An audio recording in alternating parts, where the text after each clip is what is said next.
A vital component of Hong Kong popular culture, Kung Fu cinema traces its roots back to the late 1930s.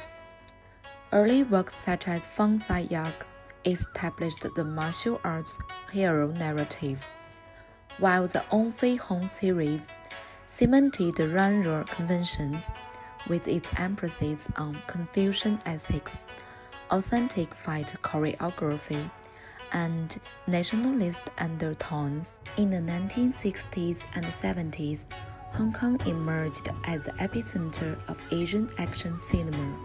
During this period, Kung Fu films centered on hand-to-hand combat flourished, alongside fantasy-oriented wuxia films.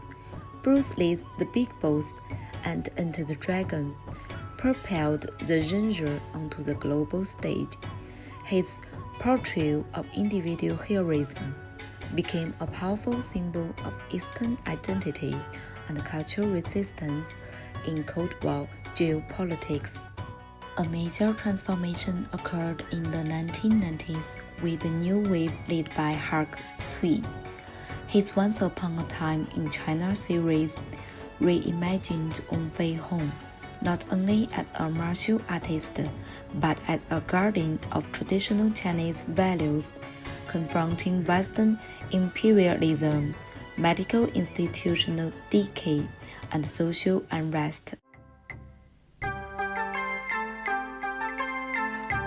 孫先生，你叫佢哋試下佢隻腳喐唔喐？ Please try again.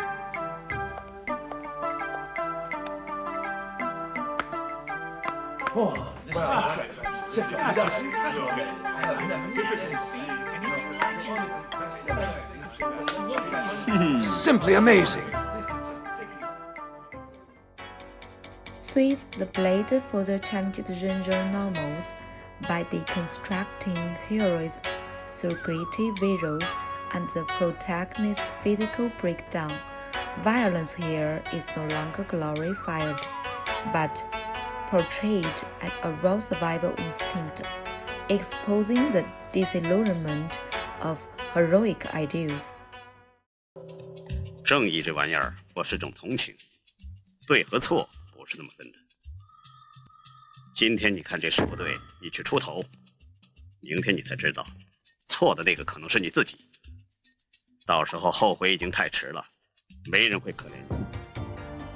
Through its evolution, Kung Fu cinema has reflected socio-political change, while negotiating between tradition and modernity, body and nation, violence and justice. In the first On Fei Hong by Hark, it is not only a fiction film, but a famous film mix between art and culture.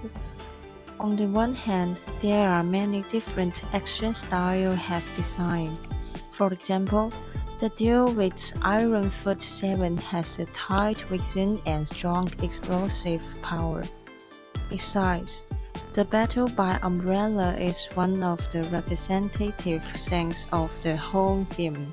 The weapons are used ingeniously, with great creativity and rhythm, and Jet Li plays On Fei Hong uses a combination of hardness and softness to fight against the enemy, showing the image of a refined and victorious warrior.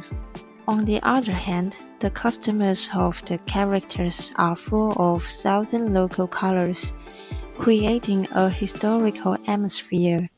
What's more, Hark uses the composition of the picture and the posture of the characters to strengthen the image of national heroes and heroism, to emphasize its righteousness and heroism. The warm yellow tones and dim background in the movie, especially when fight against the white lotus sect, highlight the theme of oppression and resistance. Through the language of the camera and the art of choreography, Hark inject a sense of modernity into the traditional hero On Fei Hong, giving him a visual fresh look and making it a model of Chinese language action movies. 以小民之见，我们不只要练武强身，以抗外敌，最重要的还是广开民智，治武合一，那才是国富民强之道。 At first glance, Once Upon a Time in China 2 appears to be a kung fu film, but Hark used it to deliver a profound reflection on nationalism, culture, and reason. At Stephen knows, Wang Feihong in Su's hands is no longer a musical finger, but a projection of modern, regional, national identity. Strangely, the film moves linearly from education to crisis to resolution, but within it, Su embeds deep tension between science and superstition, the individual and the collective, rather than an invincible hero. Wang is portrayed as a conflicted man, navigating faith, responsibility, and doubt. Rarely, Su turns action into philosophical metaphor, flames weak hysteria, right Ruby's signify reason, and his editing style heightens internal conflict. As John argues, national cinema is no longer a tool of blind pride, but a space to confront identity and conscience. Su's brilliance lies in making youth ask, what does real national strength mean? The emergence of director Hark marks a crucial turning point for Hong Kong kung fu films toward modernity.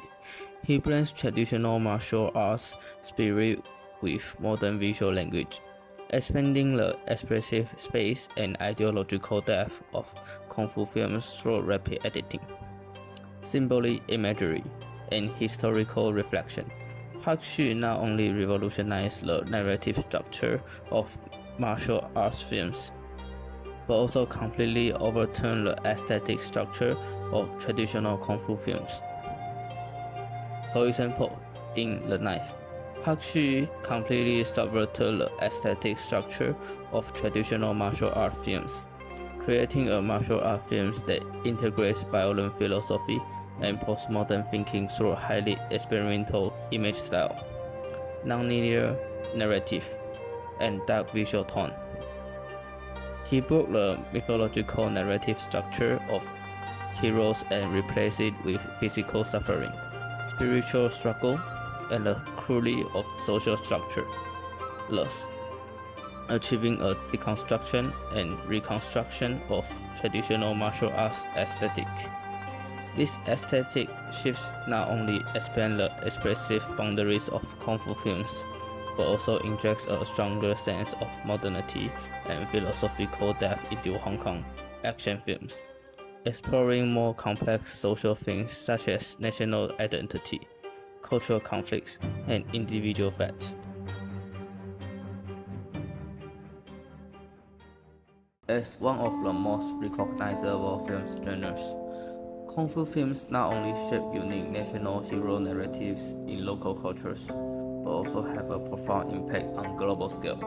Since its international promotion, kung fu films have become an important channel for world audience to understand Chinese culture with their distinct action style, martial arts aesthetic, and Eastern philosophy. In the process of cross-cultural dissemination, kung fu films are often endowed with symbolic meaning representing traditional values such as loyalty, self-restraint, respect for teachers, and Dao, which reconstruct the image of Orientalism in the global context. At the same time, it also provides a cultural platform for self-reflection, showcasing the tension and negotiation between tradition and modernity. Local and global in modern society, directors like Hark use this genre to explore the complex relationship between national identity, historical memory, and individual fate, transforming kung fu films from simple action genres into narrative spaces with cultural critical functions. Therefore, kung fu films are not only entertainment products, but also a tool for constructing cultural identity. They are constantly interpreted and reorganized in the process of global circulation and continue to grow in different cultural contexts, becoming an important medium connecting local history and the world stage.